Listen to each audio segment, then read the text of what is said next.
Hello बच्चों, welcome to NCERT foundation classes, जहां कठिन चैप्टर भी बन जाते हैं सुपर डुपर इजी। तो हो जाइए बच्चे तैयार चैप्टर 3 को लाइन टू लाइन मजेदार तरीके से समझने के लिए। तो शुरू करते हैं अपना चैप्टर नंबर 3, जिसका नाम है mindful eating, a path to a healthy body. क्या कह रहा है बेटा? कह रहा है कि एक स्वस्थ शरीर के लिए हेल्दी बॉडी क्या होता है बेटा? एक स्वस्थ शरीर के लिए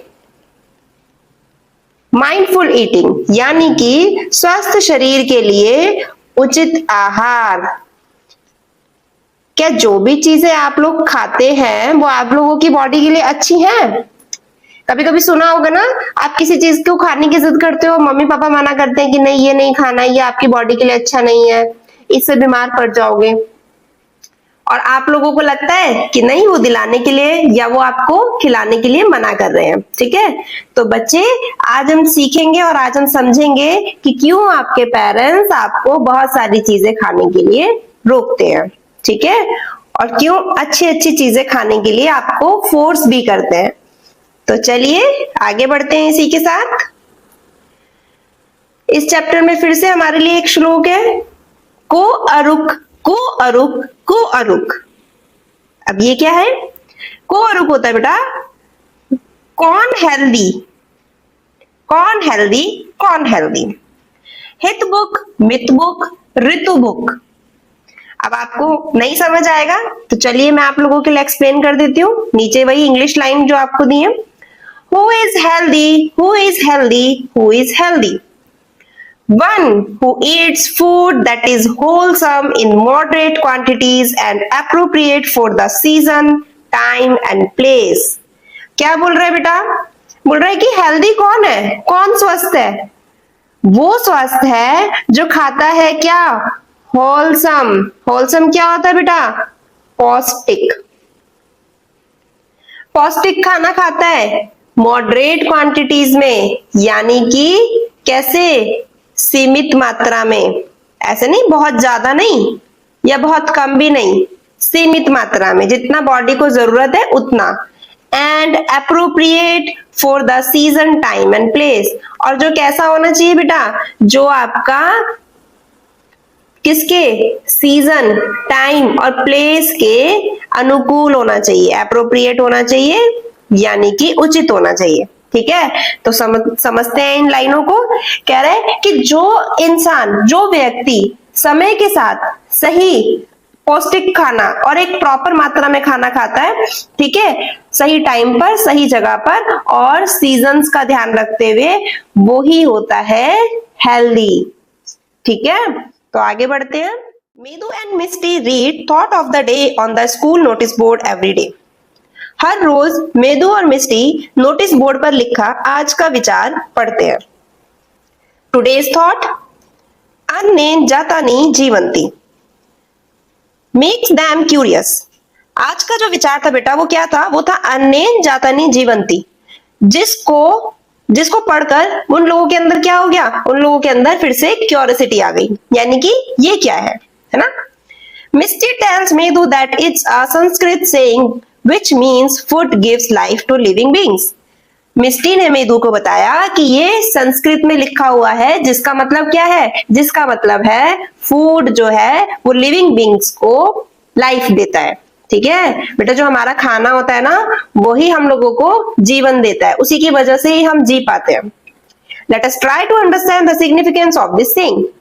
अब जो ये बात कही गई है, इसका क्या महत्व है, इसका क्या सिग्निफिकेंस है, चलिए इसको समझते हैं। 3.1 What do we eat? 3.1 में क्या है कि हम क्या खाते हैं? Activity 3.1 Let us record. अब 3.1 में क्या कहा गया है बेटा कि चलिए इसके बारे में अंकित करते हैं, रिकॉर्ड करते हैं। All of us eat food every day. हम सभी रोज खाना खाते हैं। Food is an essential component of our daily life. खाना क्या है बेटा? खाना हमारे लिए एक बहुत ही महत्वपूर्ण घटक है। ठीक है, जैसे आप बाकी की एक्टिविटीज करते हैं ना, आप पानी पीते हैं, आप बाकी के कार्य करते हैं, इसी तरीके से ये भी हमारे लिए एक एसेंशियल कंपोनेंट है, एक एसेंशियल घटक है। ठीक है बेटा, या पार्ट बोल सकते हैं, हमारी लाइफ का एक इंपॉर्टेंट पार्ट है। आगे बढ़ते हैं। List the food items you have consumed over the week in table 3.1। बेटा जो भी आप एक हफ्ते में जो जो आइटम्स आपने खाया है, आपको क्या करना है, आपको उसकी सूची बनानी है। तो आते हैं टेबल 3.1 पर। Food item consumed over a week, एक हफ्ते में क्या क्या आइटम्स खाए गए हैं। ठीक है, तो बेटा ये पर्टिकुलरली आप सभी को अपनी अपनी टेबल्स फिल करनी है कि आपने मंडे ट्यूसडे से लेके संडे तक क्या क्या चीजें खाई हैं। आगे बढ़ते हैं इसी के साथ। What observation can you make about your food from the data collected in table 3.1? तो जो भी आपने डाटा कलेक्ट किया है उससे आपको क्या देखने को मिला है, आपने क्या ऑब्जर्व किया। Do you eat the same kind of food in every meal और डू योर चॉइसेस वेरी? क्या आपने पूरे 7 दिन एक ही जैसा खाना खाया या फिर आपने कुछ बदलाव किए अपने खाने में। Compare your list with those prepared by your friends. अब आप इस लिस्ट को अपने दोस्तों के साथ क्या करो, कंपेयर करो, तुलना करो इस लिस्ट की। Find similarities and differences in food consumed by you and your friend. अब क्या करना है बेटा, आपको देखना है कि क्या क्या चीजें सेम है और क्या क्या चीजें डिफरेंट आपके दोस्त ने और आपने खाई है। What did you find? आपको क्या मिलेगा? Record your finding in your notebook. ये आपको अपनी नोटबुक में रिकॉर्ड करना है। You may have notice that there is a variety in the food eaten by you and your friend. देखेंगे बेटा कि आप और आपके दोस्त के बीच में खाने की क्या होंगी, अलग अलग वैरायटीज होंगी। Do you think that such diversity in food exist in all state of our country? क्या लगता है आपको कि ऐसे ही विभिन्न विभिन्न प्रकार के जो आहार है, डाइवर्सिटी वर्ड यहाँ पर फिर से हम लोगों के पास आया बेटा।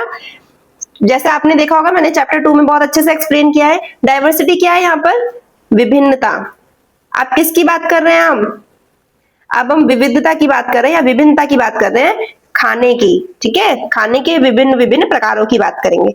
तो यहाँ पर क्या बोल रहा है कि क्या आप क्या सोचते हो कि सभी राज्यों में एक ही जैसा आहार मिलता है या सभी राज्यों में अलग अलग टाइप्स के फूड मिलते हैं? तो चलिए आगे बढ़ते हैं। 3.1 फूड इन डिफरेंट रीजन्स। अब हम पढ़ेंगे विभिन्न क्षेत्रों में आहार, अलग अलग रीजन्स में खाने के बारे में। Activity 3.1 let us explore. अब ये फिर से हम लोगों को खोजना है। क्या खोजना है बेटा? Find out the types of food traditionally consumed and the crops grown in various states of India.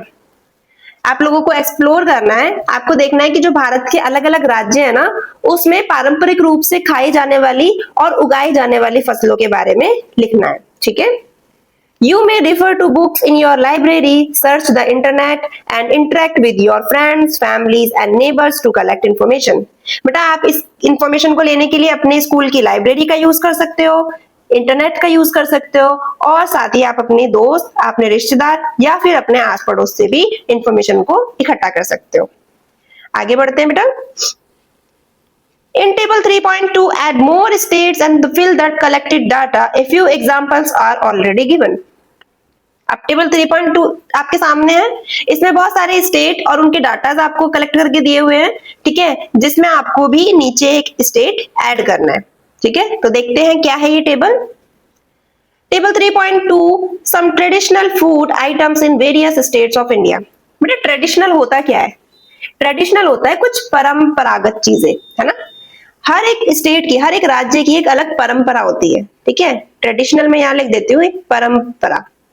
ठीक है, या पारंपरिक। जनरली यहाँ पर ट्रेडिशनल है तो पारंपरिक की बात हम लोग करेंगे, लेकिन ट्रेडिशन अगर मैं बात करूंगी तो एक परंपरा होती है। अलग अलग राज्य में अगर आप जाएंगे ना तो आप देखेंगे कि अलग अलग खान पान, अलग अलग रहन सहन, है ना, कपड़े और पहनने ओढ़ने का तरीका सब आपको बिल्कुल डिफरेंट मिलेगा उसकी परंपराओं के अनुसार। ठीक है, तो आइए अभी यहाँ पर हम खाने की बात कर रहे हैं तो इसी चर्चा को आगे बढ़ाते हैं। सबसे पहला स्टेट है आपका बेटा पंजाब। यहाँ पर कौन सी ग्रो क्रॉप होती है? ठीक है, कौन सी फसलें आपको यहाँ पर जनरली यहाँ पर उगाई जाती हैं? मेज, मक्का की फसल, वीट, गेहूं, चिकपी, चना, पल्सेस, दाल। ठीक है, यहाँ पर इनसे बनता क्या है? Traditional food. बहुत सुना होगा आपने मक्के की रोटी और सरसों का साग। अगर ये खाना है तो कहाँ चले जाओ? पंजाब। ठीक है, छोले भटूरे, पराठा, हलवा, खीर, ये सारी क्या है? ये पंजाब की ट्रेडिशनल फूड है। और बीवरेजेस क्या होते हैं बेटा? बीवरेजेस होती हैं पेय पदार्थ। ठीक है, पेय पेय पदार्थ यानी कि जो हम ड्रिंक करते हैं। तो यहाँ पर क्या फेमस है आपकी? लस्सी, छाछ, दूध, चाय, ये क्या है आपके पंजाब के ट्रेडिशनल फूड्स। आगे बढ़ते हैं, कर्नाटका। यहाँ पर क्या होता है बेटा आपका? राइस, रागी, उड़द, कोकोनट, है ना, नारियल वगैरह की चीजें जो आपकी कर्नाटक साइड में ज्यादा मिलती है और इसी से ये ट्रेडिशनल फूड वहां पर क्या मिलते हैं? बहुत सुना होगा आप लोगों ने, आप बहुत सारे बच्चों को पसंद भी होगा। इडली, डोसा, सांबर, कोकोनट चटनी, रागी मुड्डे, है ना, पाल्या, रसम, राइस, ये सब वहां की ट्रेडिशनल चीज जो है आपके खाना है। वहां पर भी पेय पदार्थ में क्या लेते हैं? वहां पर भी पीने के लिए क्या लेते हैं? बटर मिल्क, छाछ, coffee, T. Is it okay students? तो आगे बढ़ते हैं। नेक्स्ट आता है आपका मणिपुर। मणिपुर में क्या ज्यादा फेमस है बेटा? राइस, बैम्बू, सोयाबीन, इनकी फसलें होती हैं और इन्हीं से क्या बनाते हैं? राइस, चावल। इरोम्बा, इरोम्बा क्या एक प्रकार की चटनी होती है, ठीक है। उती, उती क्या होता है बेटा? Yellow P and green onion करी, ठीक है, पीले वाले जो मटर होते हैं और उनकी अनियन की चटनी होती है खरी। सिंगजू, कांगसोई, ये वहां के कुछ पारंपरिक पदार्थ हैं खाने के लिए, ठीक है, पारंपरिक खाने वाले खाद्य पदार्थ है। अगला वहां पर क्या फेमस है? बहुत ज्यादा ब्लैक टी वहां पर फेमस है। अब आप लोगों के लिए एक और काम है यहाँ पर कि अब आप लोगों को जहां जो भी जिस स्टेट से बिलोंग करता है, ठीक है, वो अपने स्टेट का यहाँ पर क्रॉप, वहां पर ट्रेडिशनल फूड और वहां पर क्या पिया जाता है, ये यहाँ पर फिल करेंगे और मुझे कमेंट करके जरूर बताएंगे। ठीक है बच्चों, आगे बढ़ते हैं। Why do we see diversity in traditional food consumed in various states of our country? क्यों है ऐसा कि हम अलग अलग देशों में, देश के अलग अलग राज्यों में, ठीक है, क्या कर रहे हैं? इतनी विविधताएं क्यों देख रहे हैं? Analyze the data collected by you in table 3.2। बेटा जो टेबल 3.2 के अंदर आपको डाटा दिया गया है, इसको क्या करना है? इसको एनालाइज करना है। एनालाइज यहाँ पर क्या होता है बेटा? विश्लेषण। इसका विश्लेषण आपको करना है।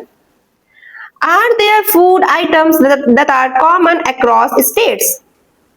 क्या ये इसमें से कुछ ऐसे खाद्य पदार्थ हैं जो बहुत सारे राज्यों में कॉमन है? Make a list of those food items। उन खाने वाली चीजों की आपको क्या बनानी है? लिस्ट बनानी है। You may find that some food items are common in many states। आपने देखा होगा कि कई सारे फूड आइटम्स क्या हैं? कुछ राज्यों में कॉमन है ना। यहाँ पे जैसे राइस कॉमन था मणिपुर और कर्नाटक में, है ना, आपका बटर मिल्क कॉमन था कर्नाटक और पंजाब में। तो इस तरीके से कुछ चीजें, कुछ खाने की चीजें क्या है? कॉमन है, जबकि कुछ some are eaten only in a particular state। लेकिन कुछ चीजें बेटा उस राज्य के विशेष हैं, उस राज्य में विशेष तौर पर खाई जाती हैं। आगे बढ़ते हैं। What relation do you find between the traditional food items and the locally grown crop? तो कह रहा है कि आपको क्या समझ आता है कि क्या रिलेशन है इन दोनों के बीच में? जो ट्रेडिशनल फूड वहां पर खाए जाते हैं, है ना, और जो वहां पर फसलें उगाई जाती हैं, इनके बीच में क्या रिलेशन है? You must have observed that the traditional food of any state is usually based on the crop grown in that state। आप नोटिस करोगे, आप ये देखोगे कि वही ट्रेडिशनल फूड वहां पर बनता है उन्हीं फसलों से उस पर्टिकुलर राज्य की, यानी कि जिस राज्य में जो फसलें उगाई जाती हैं उन्हीं से ही वहां का क्या बनाया जाता है? वहां का ट्रेडिशनल फूड बनाया जाता है। India is an agricultural country with diverse soil and climate types. बेटा भारत क्या है? भारत एक कृषि प्रधान देश है, ठीक है। एग्रीकल्चरल कंट्री क्या होती है? कृषि प्रधान देश, जहां पर खेती बाड़ी होती है ज्यादा, ठीक है। और किसके साथ? With diverse soil and climate type, ठीक है, जहां पर क्या होती है? अलग अलग तरीके की सॉइल्स और जलवायु पाई जाती है, ठीक है, अलग अलग तरीके की मिट्टी और जलवायु पाई जाती है। Various crops are grown in its different region depending on the soil types and climatic condition। अब बेटा ऐसा नहीं है कि आप हर तरीके की फसल को किसी भी मिट्टी में ग्रो कर सकते हो, ऐसा नहीं है।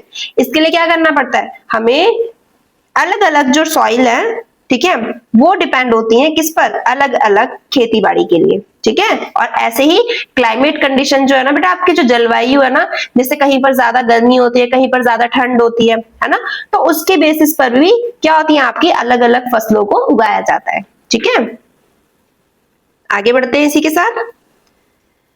In various regions of India, the choice of food may vary according to the cultivation of food crops in that particular region, taste preference, culture and traditions. तो यहाँ पर क्या कह रहा है बेटा, यहाँ पर कह रहा है कि जो भारत के अलग अलग रीजन है, जो अलग अलग क्षेत्र हैं, ठीक है, तो वहां पर जो खाने की जो चॉइस है ना, वो भी डिपेंड करती है किसके ऊपर, कल्टीवेशन के ऊपर। अब ये कल्टीवेशन क्या होता है बेटा, कल्टीवेशन होता है वहां पे खेती, ठीक है, जो जिस प्रकार की खेती की जाती है ना, उसी प्रकार के वहां पर खाने की वैरायटीज भी आपको पाई जाती हैं, और उसी तरीके का आपका कैसा होता है, उस पर्टिकुलर रीजन का जो जो वहां पर टेस्ट है, जो वहां की संस्कृति है, जो वहां पर कल्चर है, परंपरा है, उसके बेसिस पर ही वहां पर खेती की जाती है, ठीक है। ये क्या होते हैं आपके कल्चर और ट्रेडिशन, ये होती है उनकी संस्कृति, ठीक है, या आप ट्रेडिशन बोलते हो, परंपरा। आगे बढ़ते हैं इसी के साथ।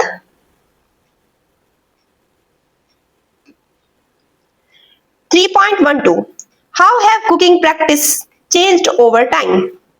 कह रहे हैं कि क्या समय के साथ साथ भोजन जो बनाते हैं हम, उसमें भी कोई परिवर्तन हुए।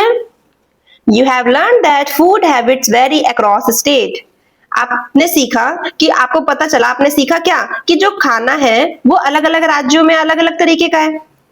Our food choices as well as practice of food preparation may differ from one another. जो भी हम लोग खाना खाते हैं या जो भी हम लोग खाना बनाने की जो हमारी तरीके हैं, वो भी बेटा एक दूसरे से बिल्कुल अलग होते हैं। Have our food habits and cooking practices changed over time? क्या ये जो हमारी खाने की आदतें हैं या खाना बनाने की जो आदतें हैं, ये समय के साथ साथ बदलती जाती हैं। आइए फिर से हम लोगों के पास क्या है, activity 3.3 let us interact and find out. तो आप क्या करते हैं, चलिए फिर से कुछ चर्चा करते हैं और कुछ नया खोजते हैं। पहला point, prepare a list of question for gathering information from elderly people about their food habit and cooking practices. बेटा आपको फिर से क्या करना है, लिस्ट बनानी है, यानी कि आपको इकट्ठा होके जाना है, ठीक है, और जो आपके एल्डर पीपल हैं, जो आपके सीनियर सिटीजन्स होते हैं ना, उनसे आपको फूड हैबिट के बारे में, ठीक है, कि क्या क्या खान पान की चीजें होती थी और क्या क्या खाना बनाने की आदतें होती थी, उनके बारे में उनसे पूछना है। जैसे यहाँ पे आपको कुछ एग्जांपल्स दिए हैं क्वेश्चन के, कैसे कैसे क्वेश्चन आपको उनसे करने हैं। What kind of food do you still eat and what is new. आपको पूछना है उनसे कि आप किस प्रकार का खाना खाते हो और क्या आपके लिए नया है। What are the changes in cooking practices over time? कुछ पिछले सालों में आपके जो खाना बनाने की जो तरीके हैं, उनके अंदर क्या क्या चेंजेस आए हैं। What has caused these changes? और किसके वजह से या किन कारणों की वजह से ये परिवर्तन आए हैं। नेक्स्ट आते हैं, conduct interviews with some elderly people based on the questions prepared. आपको क्या करना है, आपको इसी तरीके जैसे यहाँ पे क्वेश्चन दिए गए हैं ना, इसी पे ही बेस्ड ऐसे ही क्वेश्चंस आपको क्या करना है, आपको एक तरीके से इंटरव्यू लेना है, किनका, उन एल्डर पीपल्स का, ठीक है। यहाँ पे देखेंगे बेटा बहुत सुंदर सुंदर पिक्चर्स आपके लिए दिखाई गई हैं। ये देखो, पहले ट्रेडिशनल स्टोव होते थे, पहले क्या होते थे, पहले ऐसे गैस वगैरह नहीं होती थी, तो वहां पर गांव वगैरह में आपने देखा होगा, वहां पे क्या होते हैं, चूल्हे होते हैं ना, चूल्हे, मिट्टी के चूल्हे बनाते हैं और उस पे कुकिंग करते हैं। अब क्या हो गया है, अब हो गई है मॉडर्न गैस स्टोव, है ना। देखो पहले कैसे पीसते थे किसी चीज को, जो भी दाल चावल चटनी होती थी वो सब पहले आपके सिलबट्टे पे पीसी जाती थी, है ना। एक ऐसे करके एक नीचे पत्थर का सिल होता था और उसके ऊपर ये ऐसे एक बटना होता है और दोनों को रगड़ते हैं आपस में, तो आपकी जो चीजें वो ग्राइंड हो जाती थी। जबकि आज के टाइम में क्या हो गया, आज के टाइम में सबके घर पे क्या है, इलेक्ट्रिकल ग्राइंडर। आपको सिर्फ सामान डालना है और आपको स्विच ऑन करना है एंड देन आपका जो मसाला है वो आराम से पिस जाता है। तो आगे बढ़ते हैं। What are your findings from the interviews you conducted? तो बेटा जो भी आपने इंटरव्यू लिए उससे आपको क्या मिला उससे, cooking practices also called culinary practices। क्या पता चली आपको पता चली खाना बनाने की पद्धतियां, किस तरीके से खाना बनाते थे, है ना, जिन्हें क्या बोला जाता है बेटा, जिन्हें बोला जाता है culinary practices, ठीक है। इनको बोलते हैं हम पाक पद्धतियां, पाक पद्धतियां, तरीके, किसके तरीके? खाना बनाने के। ठीक है, एक मिनट मैं इसको सही से लिख देती हूँ, आपको थोड़ा सा अच्छे से समझ आएगा। पद्धतियां, बार बार मिस्टेक हो जा रही है आज मैम से।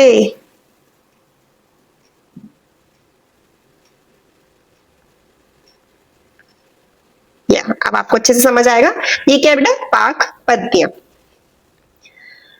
have changed over time, जो कि क्या हो गई हैं? जो कि समय के साथ साथ बदलती जा रही है। There is a significant difference between traditional and modern culinary practices. बेटा आप देखोगे कि बहुत बड़ा डिफरेंस है किसके बीच में? ट्रेडिशनल और मॉडर्न culinary practices के बीच में। यानी कि खाना बनाने वाली जो ये तरीके हैं ना, ये पहले और आज के जमाने में अगर आप कंपेयर करोगे ना, तो ये बिल्कुल डिफरेंट है, बिल्कुल अलग है। Earlier, most cooking was done using a चूल्हा। अभी देखा आप लोगों ने, पहले के टाइम पर क्या होता था कि कई जितनी भी कुकिंग करनी होती थी वो सब किस पर होती थी? चूल्हे पर। Nowadays most of us cook using a modern gas stove। लेकिन आज के टाइम में क्या है सबके घरों में? मॉडर्न वाले गैस स्टोव है। Earlier most grinding was done manually using a सिलबट्टा। पहले जो ग्राइंडिंग होती थी, ग्राइंडिंग होता है बेटा पीसना। ठीक है, सभी बच्चों के पास ग्राइंडिंग टीथ भी होंगे ना, है ना? मॉलर, प्री मॉलर्स होंगे ना सभी बच्चों के पास, जो क्या करते हैं? जो ग्राइंडिंग का काम करते हैं। जो भी आप खाना खाते हो उसको पीसते हैं। तो इसी तरीके से आपके घरों में जितने भी मसाले और ये सब चीजें पीसनी होती हैं, दाल वगैरह, तो इसका यूज पहले कैसे करते थे? सिलबट्टे के यूज लेते थे। लेकिन आज के टाइम में हम लोग क्या करते हैं बेटा? हम लोग इलेक्ट्रिक ग्राइंडर का यूज करते हैं। Find out what were the other way of cooking and grinding. अब आपको खोजना है क्या और क्या क्या तरीके हो सकते हैं पकाने और पीसने के। Why have these culinary practices changed over time? क्यों ये पद्धतियां चेंज होती गईं? समय के साथ साथ क्यों बदल गईं? These changes may be due to factors such as technology development, improved transportation, and better communication. हो सकता है या हम कह सकते हैं कि ये जो चेंजेस आए हैं ये किन किन कारणों की वजह से आए हैं बेटा? ये जो टेक्नोलॉजी के अंदर डेवलपमेंट आया है, जो ट्रांसपोर्टेशन के अंदर डेवलपमेंट आया है, और जो वार्तालाप में डेवलपमेंट आया है। यानी कि पहले क्या था बेटा? पहले इतनी है ना टेक्नोलॉजी नहीं थी। ठीक है, तो सब लोग क्या करते थे? सब लोग पुरानी विधियों पर ही डिपेंड होते थे। कोई ऐसे ट्रांसपोर्टेशन नहीं होता था। पहले एक जगह से दूसरी जगह जाने के लिए, सामान भेजने के लिए बहुत बहुत दिन लग जाते थे। ठीक है, लेकिन आज क्या है? आज देखो आपके लिए बहुत सारी अच्छी अच्छी क्या है? टेक्नोलॉजी है। ठीक है, तो इसीलिए आप कह सकते हो कि पुराने और आज के जमाने में बहुत डिफरेंस है। आगे बढ़ते हैं इसी के साथ। 3.2 what are the components of food. अब कह रहा है कि क्या है कंपोनेंट्स। मैंने बताया था आपको भोजन के घटक क्या क्या हैं। ठीक है, भोजन के घटक क्या है? Medu and Misti visit the traditional food festival organized in their school. अब मेदू और मिस्टी कहाँ गए बेटा? ये गए हैं एक ट्रेडिशनल फूड फेस्टिवल हुआ है आपके स्कूल के अंदर, इन्हों के स्कूल के अंदर, ये वहां पर इन्होंने विजिट किया है। The theme of the festival is eat healthy live healthy. Festival का थीम क्या रखा गया बेटा? थीम रखा गया है कि eat healthy and live healthy. अच्छा खाना है और स्वस्थ रहना है। ठीक है, the festival features varies stalls displaying different kinds of traditional dishes.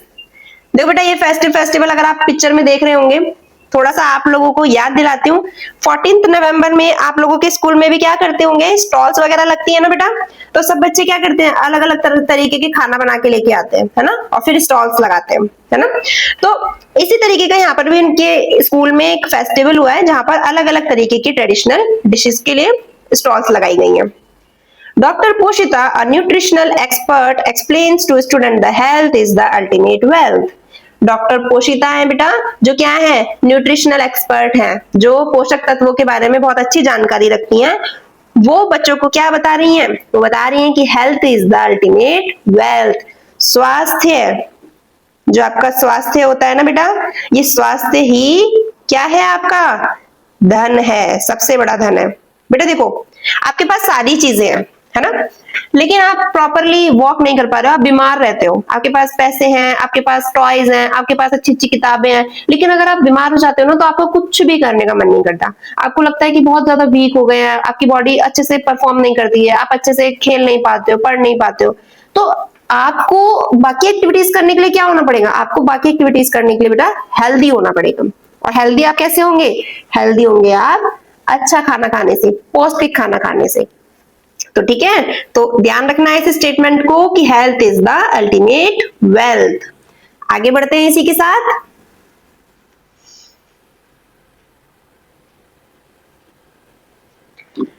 Let us understand what Dr. पोशिता means by this statement. I hope so सभी बच्चों को अच्छे से समझ में आ गया होगा कि डॉक्टर पोशिता ने क्या समझाने की कोशिश की है। Have you ever missed a meal? बेटा क्या आप लोगों ने कभी अपना खाना मिस किया है? मिस याद करने वाला नहीं है यहाँ पर, मिस का मतलब है कि कभी ऐसा हुआ है कि आपने खाना नहीं खाया हो। How do you feel when you miss a meal? कैसा फील होता है जब आप कभी खाना नहीं खाते हो या आप बिना खाने के रहते हो, तो आपको कैसा लगता है? We feel tired and less energetic when we do not eat for some time. देखा होगा बेटा आपने, जब आप बहुत टाइम तक कुछ नहीं खाते हो तो हमारे अंदर क्या होता है, हम बिल्कुल एकदम टायर्ड फील करते हैं, बिल्कुल थका थका महसूस करते हैं। टायर्ड क्या होता है? बिल्कुल थका हुआ, है ना? बिल्कुल एनर्जी नहीं होती हमारे अंदर, ऐसा लगता है कि कुछ भी काम नहीं हो पाएगा, बिल्कुल कहीं पढ़ाई में मन नहीं लगता है ना? Why do you think a marathon runner drink glucose water during and after a race? ये देखो बेटा, एक मैराथन पता है ना आपको, जो रनिंग होती है ना? तो आपने कभी सोचा है कि जो मैराथन रनर्स होते हैं, जो उसमें भाग लेते हैं, जो दौड़ते हैं, जो धावक होते हैं, ये शुरू होने से रेस को और रेस खत्म होने के बाद ग्लूकोज क्यों पीते हैं? ग्लूकोज का पानी पीते हैं ना, वो क्यों पीते हैं? Glucose provides instant energy.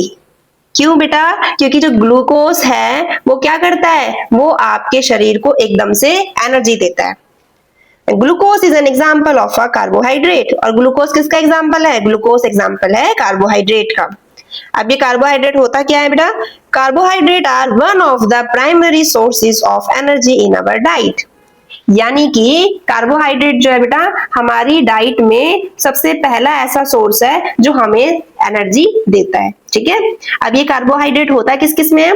तो cereals like wheat, rice and maize, vegetables like potato and sweet potato, and fruits like banana, pineapple and mango are some sources of carbohydrate. अब बेटा आपको एग्जाम ऑफ व्यू के लिए बता देती हूँ कि आपको पता होना चाहिए, ये बहुत अच्छे इंपॉर्टेंट क्वेश्चंस होते हैं। ठीक है, वैसे मैं आपको कराऊंगी, लेकिन फिर भी आपको ध्यान रखना है, आपको इसको में बुक में मार्क करते हुए चलना है कि कार्बोहाइड्रेट क्या है। ठीक है, तो आपको अंडरलाइन करते हुए चलना है बुक के अंदर, और साथ ही साथ इनके जो एग्जाम्पल्स है ना बेटा, आपको ये भी याद करते हुए चलना है। ठीक है, आपको पता होना चाहिए कि कार्बोहाइड्रेट किस किस चीजों में पाया जाता है।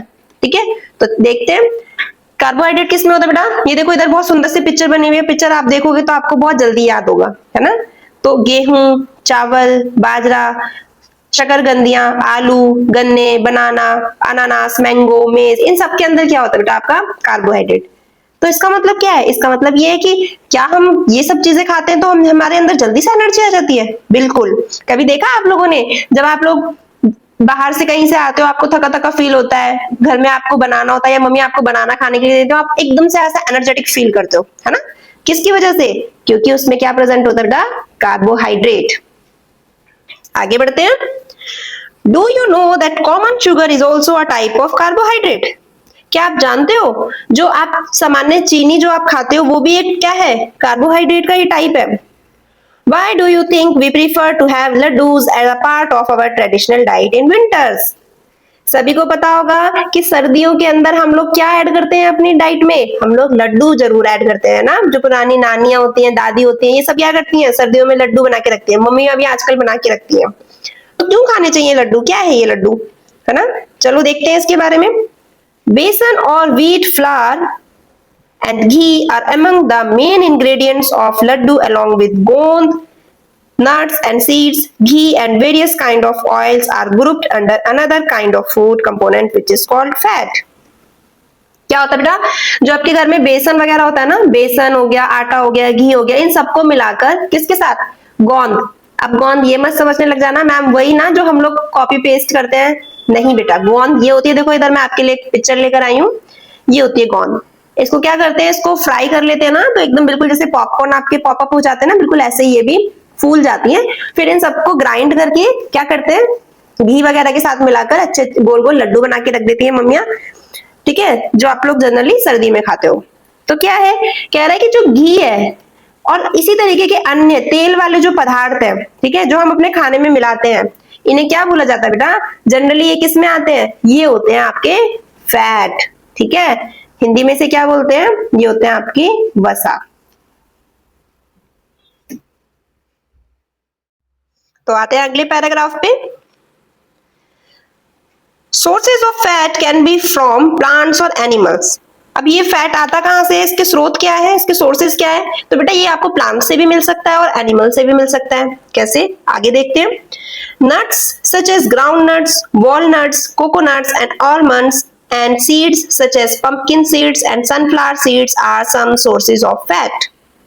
बेटा जितने भी नट्स है ना आपके, ये इन सबके अंदर क्या होता है? आपके फैट होता है, ठीक है। और फैट, अब यहाँ पे वो मोटा वाला फैट मत समझना बेटा। जनरली फैट जो है ना आपकी बॉडी के लिए जरूरी होता है, ठीक है। बहुत ज्यादा अगर आप तेली चीजें खाओगे ना तो वो आपको नुकसान करेंगी, लेकिन कुछ एक फैट ऐसा भी होता है जो आपकी बॉडी के लिए अच्छा होता है, ठीक है। तो अब डरने मत लगना कि मैम इन सब में फैट होता है तो हम इनको खा के मोटे हो जाएंगे तो हमें ये नहीं खाने हैं, ऐसा नहीं है, ठीक है। ये जितने भी नट्स वगैरह ये आपकी बॉडी के लिए अच्छे होते हैं। तो जैसे कि आपके ग्राउंड नट्स, मूंगफली हो गई बेटा, वॉलनट्स अखरोट सबने खाया होगा, कोकोनट नारियल, बादाम, और कुछ सीड्स, कुछ ऐसे बीज भी हैं जो आपकी बॉडी के लिए बहुत ज्यादा हेल्पफुल होते हैं, बहुत ज्यादा न्यूट्रिशियस होते हैं, जैसे कि आपके पंपकिन सीड और सनफ्लावर सीड। तो ये सब किसके सोर्सेज है बेटा? ये सब सोर्सेज हैं फैट के। Fat is a source of stored energy. Fat क्या है?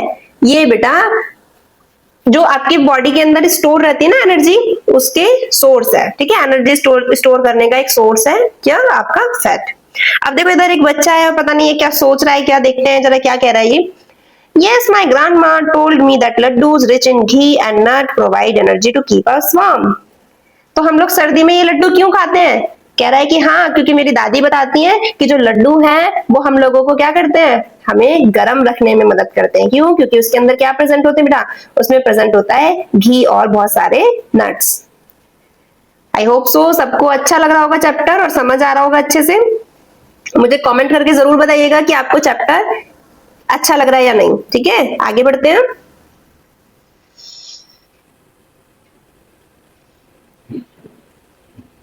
Carbohydrates and fats provide us energy for performing various activities. बेटा ये जो कार्बोहाइड्रेट और फैट हम लोग खा रहे हैं ना, ये क्या करते हैं? ये हम लोगों को एनर्जी प्रोवाइड कराते हैं। जो भी हम लोग डिफरेंट डिफरेंट एक्टिविटीज करते हैं ना पूरे दिन में, इसको करने के लिए एनर्जी चाहिए ना, और ये एनर्जी कौन प्रोवाइड करा रहे हैं हमें? कार्बोहाइड्रेट और fat. Therefore they are called energy giving food। देखो एक बहुत अच्छा क्वेश्चन यहाँ पर आएगा आप लोगों का, आपसे पूछेगा कि एनर्जी गिविंग फूड किसे कहते हैं? कौन से फूड आपको एनर्जी देते हैं? तो कौन? कार्बोहाइड्रेट और fat. Identify more food items that are rich of sources of carbohydrate and fat. अब आपको पता लगाना है कुछ और ऐसे फूड आइटम बताने जो क्या है? कार्बोहाइड्रेट्स और फैट के लिए एक अच्छे सोर्स है, ठीक है। आगे बढ़ते हैं। देखो आपके लिए यहाँ पे मोर टू नो का एक फिर से आपके पास कॉलम आया है, ठीक है, आपको और जानने के लिए। Polar bear accumulate a lot of fat under their skin. बेटा पोलर बियर देखा है आप लोगों ने, जनरली पिक्चर्स में देखा होगा। पोलर बियर जो आपका वो ठंडी जगहों पर पाया जाता है, ठीक है। अब ठंडी जगह पर आपके दिमाग में आएगा कि मैम ये ठंडी जगह पर कैसे रहता है, इसको ठंड नहीं लगती, ठीक है। तो पोलर बियर जो होता है ना बेटा, उसकी जो स्किन होती है ना, उसके नीचे बहुत सारा फैट इकट्ठा होता है, ठीक है। एक्यूमुलेट होता है बेटा, इकट्ठा। ये इसको आप एकत्रित भी बोल सकते हो। बहुत सारा फैट यहाँ पर इकट्ठा होता है, ठीक है, जिससे these fat serve as an energy source। ये फैट इसके लिए कैसे काम करता है? एनर्जी प्रोवाइड कराता है, जिसकी वजह से ये क्या करता है? हाइबरनेशन पे चला जाता है। हाइबरनेशन क्या होता है बेटा? हाइबरनेशन एक तरीका होता है जब आप बहुत लंबी नींद पर चले जाते हो, ठीक है, क्योंकि ज्यादा ठंड होती है ना, तो ये अपने आप को गर्म रखने के लिए छुप जाता है और अपने आप को क्या कर देता है? सोने के लिए चला जाता है कई महीनों तक, ठीक है, बिना कुछ खाए पिए। Enable them to survive without eating. बिना कुछ खाए पिए। तो क्यों? अब आप बोलोगे कि कुछ नहीं खा रहा है तो क्या फिर ये मर नहीं जाएगा? क्या ये इसकी डेथ नहीं हो जाएगी? नहीं बेटा, ये क्या करता है? इसकी बॉडी के नीचे इतना सारा फैट होता है जो इसको डे बाय डे क्या प्रोवाइड कराता रहता है? इसको एनर्जी प्रोवाइड कराता रहता है, ठीक है, और इसको गर्म रखने में भी हेल्प करता है। तो समझ आया सभी बच्चों को कि पोलर बियर जो है वो विंटर में कैसे मैनेज करता है, ठीक है। आगे बढ़ते हैं। नेक्स्ट है हमारा protein. Proteins are also an important part of our food. बेटा प्रोटीन भी हमारे खाने का एक बहुत महत्वपूर्ण हिस्सा है, बहुत महत्वपूर्ण भाग है। Milk products and pulses are good sources of protein. दूध से बने पदार्थ और दालें ये सब क्या है, ये प्रोटीन के अच्छे सोर्सेज हैं। Sports person need proteins in large quantities to build their muscles. बेटा जितने भी स्पोर्ट्स पर्सन होते हैं ना, जितने भी खिलाड़ी होते हैं ना, उनको बहुत ज्यादा मात्रा में प्रोटीन की जरूरत होती है अपनी मसल्स बनाने के लिए, ठीक है। तो people get protein from plants as well as animals. ये भी जिस तरीके से आपको फैट प्लांट और एनिमल दोनों से मिलता है, इसी तरीके से प्रोटीन भी आपको प्लांट और एनिमल दोनों से मिलता है। Some excellent plant sources of protein are pulses, beans, peas and nuts. बहुत अच्छे एग्जांपल्स कौन कौन है, बहुत अच्छे सोर्सेस क्या है प्रोटीन के? दाल, बीन्स, मटर और नट्स। एनिमल सोर्सेस क्या है प्रोटीन के बेटा? Milk, paneer, egg, fish, meat, ठीक है। Protein rich foods help in growth and repair of our body, these are therefore called body building foods.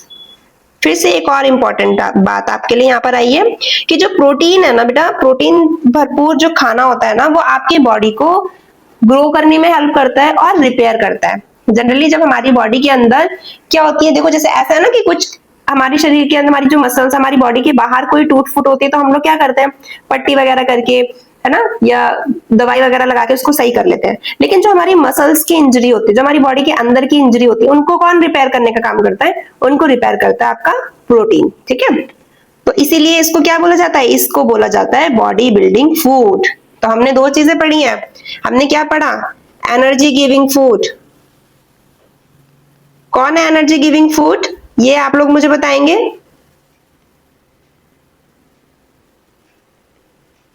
और सेकंड हम लोगों ने पढ़ा बॉडी बिल्डिंग फूड। ये भी आप लोग मुझे कमेंट करके बताएंगे। Is it okay students? यहाँ पे आपके लिए पिक्चर दी गई है। प्लांट सोर्सेज कौन कौन है आपके? देखो दालें हैं यहाँ पे, है ना, और एनिमल सोर्स में आपके फिश, चिकन, पनीर, एग्स, ठीक है। आगे बढ़ते हैं। The right amount of protein must be included in the diet of growing children for their proper growth and development. तो क्योंकि बेटा ये बॉडी बिल्डिंग फूड है ना, इसीलिए जो बच्चे होते हैं ना, उनकी बॉडी क्या करती है? उनकी बॉडी ग्रो कर रही होती है ना, वो पूरी तरीके से डेवलप नहीं होते हैं, वो ग्रो कर रहे होते हैं। तो इसीलिए उनको बहुत जरूरी है क्या खाना? प्रोटीन रिच फूड खाना, है ना। Which of these food component are part of your daily diet? तो आप लोग इनमें से कौन कौन सी चीजें खाते हैं? जरूर कमेंट करके मुझे बताएंगे कि आप लोग अच्छे से प्रोटीन इंटेक कर रहे हैं या नहीं। फिर से आप लोगों के लिए मोर टू नो का कॉलम है, देखते हैं क्या है। Have you ever seen mushrooms? क्या आप सभी बच्चों ने मशरूम्स देखे? They grow mostly in dark and moist places. बेटा जो मशरूम है ना, ये कहाँ पर ग्रो करते हैं? ये वहां पर ग्रो करते हैं जहाँ पे थोड़ा अंधेरा सा होता है ना, और जहां पर मॉइस्चर होता है यानी नमी होती है। तो ये डार्क अंधेरा,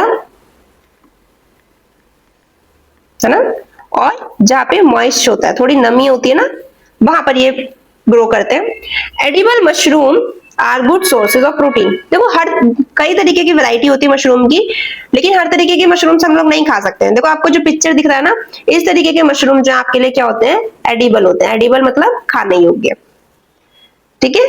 आगे बढ़ते हैं। Why do you think we are advised to include serving of fruit, vegetable and other plants-based food in our daily diet? आपने सोचा है कि क्यों आपको एडवाइस दी जाती है, क्यों बोला जाता है कि आपको अपने खाने में वेजिटेबल्स ऐड करने चाहिए, फ्रूट्स ऐड करने चाहिए? ऐसा हम लोगों को ऐसे क्यों बोला जाता है, क्यों ऐसे सलाह दी जाती है? Let us understand the importance of some food components by reading the following two cases. तो चलिए इसको समझने के लिए हम लोगों के पास दो केसेस दिए गए हैं, तो हम लोग उन दो केसेस को ध्यान से पढ़ते हैं और समझते हैं।